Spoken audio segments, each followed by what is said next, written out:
CP-യുടെ കാലത്താണ് കേരള സർവകലാശാല വരുന്നത്. അന്ന് ഈ സർവകലാശാല ആരംഭിക്കുമ്പോൾ അദ്ദേഹം ആഗ്രഹിച്ചത് ആൽബർട്ട് ഐൻസ്റ്റൈൻ, ലോക പ്രശസ്ത ശാസ്ത്രജ്ഞനായിരുന്ന ആൽബർട്ട് ഐൻസ്റ്റൈനെ ഇവിടുത്തെ VC ആയിട്ട് കൊണ്ടുവരണമെന്നാണ്. നമ്മുടെ ചിത്രതിരുനാൾ മഹാരാജാവ് ആ രീതിയിലൊരു കത്തെഴുതുകയും ചെയ്തു എന്നാണ് ചരിത്രം പറയുന്നത്. പിന്നീട് എത്രയോ മഹാരഥന്മാർ ആ കസേരയിൽ ഇരുന്നിട്ടുണ്ട്. സാമുവൽ മത്തായിയെ പോലുള്ള ഡോക്ടർ സാമുവൽ മത്തായി വിദ്യാഭ്യാസ രംഗത്ത്, അക്കാഡമിക് രംഗത്ത് അങ്ങേയറ്റം ഉയർന്ന ബ്രില്യൻസ് കാണിച്ചിട്ടുള്ള ആളാണ്. ഇന്ത്യ മാത്രമല്ല, ലോകം മുഴുവൻ അറിയപ്പെടുന്ന വ്യക്തിയായിരുന്നു അദ്ദേഹം.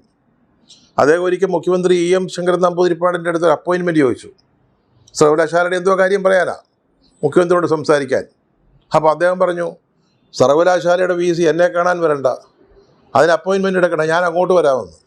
എന്തുകൊണ്ടാണ് EMSനെ പോലെ ഒരാൾ, ഒരു ദുഷണാശാലി, അദ്ദേഹം ഒരു വൈസ് ചാൻസലറെ അങ്ങോട്ട് വന്ന് കാണാം എന്ന് പറയുമ്പോൾ അതിൻ്റെ അർത്ഥം എന്താണ്? അതാണ് കേരള സർവകലാശാലയിലെ ഈ വൈസ് ചാൻസലറുടെ പദവി എന്ന് പറയുന്നത്. അവിടെ അതുപോലുള്ള ആളുകളെ ഒന്നും എപ്പോഴും കിട്ടണമെന്നില്ല, പക്ഷെ വന്നിരിക്കുന്നവരൊന്ന് ആലോചിക്കണം, ഞാനിരിക്കുന്നത് ഇതുപോലുള്ള മഹാന്മാരിരുന്ന കസേരയിലാണെന്ന്. മനസ്സിലായില്ലേ?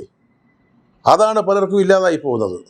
അതിൻ്റെ ഒന്നാം തരം ഉദാഹരണമാണ് ഈ ചടങ്ങിൽ നമ്മൾ കണ്ടത്. ദുർഗയാവാൻ, സിംഹമാകാൻ, സിംഹിണികളാകാൻ ഒരു വൈസ് ചാൻസലറുടെ കുട്ടികളെ ആഹ്വാനം ചെയ്യുക. ഒന്ന് ആലോചിച്ച് നോക്കൂ. വിദ്യാഭ്യാസത്തെക്കുറിച്ച് ഉന്നത ധാരണകൾ വിദ്യാർത്ഥികൾക്ക് പകരേണ്ട ആളാണ്. ഒരു ശബ്ദമുയർത്തു, ഞാൻ പാറ്റയല്ലെന്ന് പറയൂ. എന്താ ഈ പാറ്റയ്ക്ക് കുഴപ്പം? ഈ പാറ്റ എന്നുള്ള പേര് ആരാണ് ആദ്യം ഉപയോഗിച്ചത്? ഇന്ത്യയിലെ സുപ്രീം കോടതി ചീഫ് ജസ്റ്റിസ് അല്ലേ? അതേ തുടർന്നല്ലേ ചെറുപ്പക്കാർ, പുതിയ തലമുറ, ആൽഫ, ജെൻസി, അവർ ശരി ഞങ്ങൾ പാറ്റകളാണ്, ഞങ്ങൾ ഇവിടെ ചില മാറ്റങ്ങൾ വരുത്താൻ ആഗ്രഹിക്കുന്നു എന്ന് പറഞ്ഞുകൊണ്ട്. അതിൽ രാഷ്ട്രീയം അവർക്കുണ്ടായിരുന്നില്ല.